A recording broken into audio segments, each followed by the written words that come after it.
জুলাই আন্দোলন দেখেছে বাংলাদেশ, দেখেছে সরকারের পতন। এক বছর পেরিয়ে গিয়েও সেই জুলাইয়েই আবার উত্তাল পদ্মা পার। বছর ঘুরতেই একই চিত্র যেন ফিরে এলো বাংলাদেশে। আবার ছাত্র আন্দোলনে উত্তাল ওপার বাংলা, তাও আবার বঙ্গবন্ধু শেখ হাসিনার নিজের ভিটেতেই।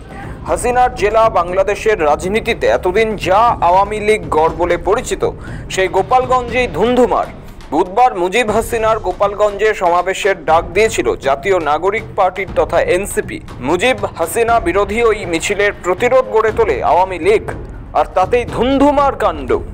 একাধিক মৃত্যুর সাক্ষী থাকলো মুজিবের বাংলাদেশ। গুলিবিদ্ধ অন্তত 9 থেকে 10 জন। পরিস্থিতি সামাল দিতে জারি করা হয়েছে কারফিউ। বুধবার বঙ্গবন্ধুর বাড়ি গোপালগঞ্জে দুই পক্ষের সংঘর্ষে উত্তাল পরিস্থিতির সৃষ্টি হয়। এনসিপির ছাত্র যুব শাখার মিছিল ছিল। তার আগেই পুলিশের সঙ্গে তুমুল বচসা, হাতাহাতি লাগে আওয়ামী লীগের কর্মী সমর্থকদের। জানা গিয়েছে এনসিপির মিছিল রুখতে আওয়ামী লীগের সঙ্গে যোগ দিয়েছিল খালেদা জিয়ার দল বিএনপির কর্মী সমর্থকরাও। দুই পক্ষের সংঘর্ষে বুধবার দিনভর দফায় দফায় হামলা ভাঙচুর করা হয়। এমনকি গাড়িতে অগ্নিসংযোগ ও ককটেল বোমা দিয়েও আক্রমণ করা হয়। এনসিপির অভিযোগ, আওয়ামী লীগ ও নিষিদ্ধ ছাত্রলীগের কর্মী সমর্থকরা হামলা চালিয়েছে। মৃত্যু হয়েছে, গুলিবিদ্ধ হয়েছেন কমপক্ষে 9 থেকে 10 জন। 50 জনেরও বেশি সংঘর্ষে আহত হয়েছেন বলে খবর।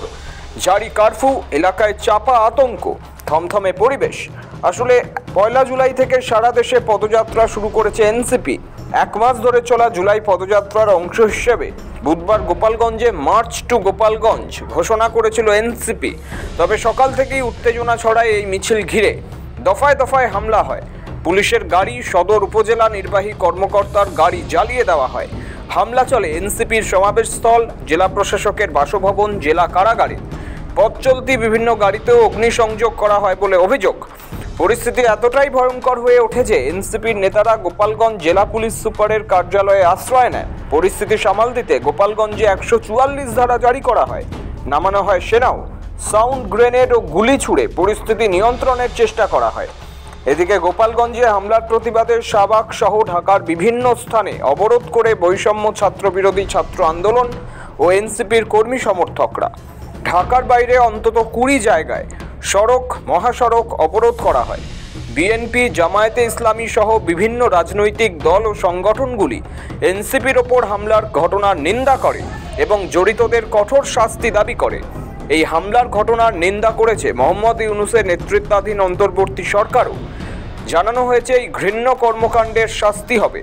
অপরাধীদের অবশ্যই দ্রুত শনাক্ত করে শাস্তি দেওয়া হবে।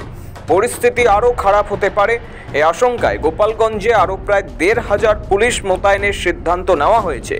হামলার পর বিভিন্ন স্থানে গাছ কেটে ফেলে রাখা হয়। গত জুলাইয়ে বৈষম্য বিরোধী ছাত্র আন্দোলনে উত্তাল হয়েছিল বাংলাদেশ। উত্তাল পরিস্থিতি, গুলি, মৃত্যু, চাপা ক্রোধের প্রকাশের মাঝে দাঁড়িয়ে দেশ ছেড়েছিলেন মুজিব কন্যা। তৎকালীন বাংলাদেশের প্রধানমন্ত্রী দেশ ছাড়তেই সোনার বাংলাদেশ রাতারাতি হয় সেনার বাংলাদেশ। পরে ইউনূসের নেতৃত্বাধীন অন্তর্বর্তী সরকার দেখভালের দায়িত্ব নেয়। সেই অন্তর্বর্তী সরকার দিনে দিনে হাসিনা প্রবর্তিত নানা নিয়মকানুনে বদল এনেছে গত 1 বছরে। সেসবের মাঝেও বারে বারে বাংলাদেশ অশান্ত হয়েছে, উত্তাল হয়েছে নানা ইস্যুতে। ফিরে এলো 1 বছর আগের স্মৃতি।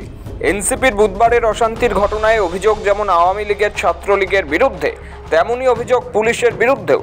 অভিযোগ নিষ্ক্রিয়তার। অশান্তির ঘটনায় এলাকায় আতঙ্ক। গোপালগঞ্জ জুড়ে জারি 144 ধারা। ব্যুরো রিপোর্ট, সময়, কলকাতা।